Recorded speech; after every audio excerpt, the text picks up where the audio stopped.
محمد رمضان صاحب لکھتے ہیں کہ مرد اپنے سینے اور ٹانگوں کے بال کاٹ سکتا ہے جیسے جم کرنے والے اکثر کاٹا کرتے ہیں۔ اگر کاٹ سکتے ہیں تو کس حد تک؟ بسم اللہ الرحمن الرحیم۔ الجواب بعون الملک الوہاب، اللہم ہدایت الحق والصواب۔ سب سے پہلے یہ جان لیں کہ جم میں جس طرح کا ماحول ہوتا ہے کہ گانے باجے چل رہے ہوتے ہیں اور اعضائے سطر جن کا چھپانا فرض ہے وہ کھلے ہوتے ہیں، یا پھر ایسا پاجامہ وغیرہ پہنا ہوتا ہے جس سے بے پردگی ہو رہی ہوتی ہے، یہ سب ناجائز و گناہ والے اعمال ہیں۔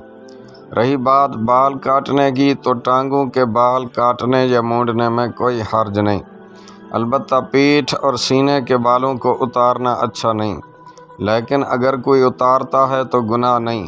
صدر الشریعہ مفتی امجد علی اعظمی علیہ الرحمہ فرماتے ہیں، سینہ اور پیٹھ کے بال مونڈنا یا کتروانا اچھا نہیں، ہاتھ پاؤں پیٹ پر سے بال دور کر سکتے ہیں۔ بہار شریعت جلد 3 حصہ 16 صفحہ نمبر 588۔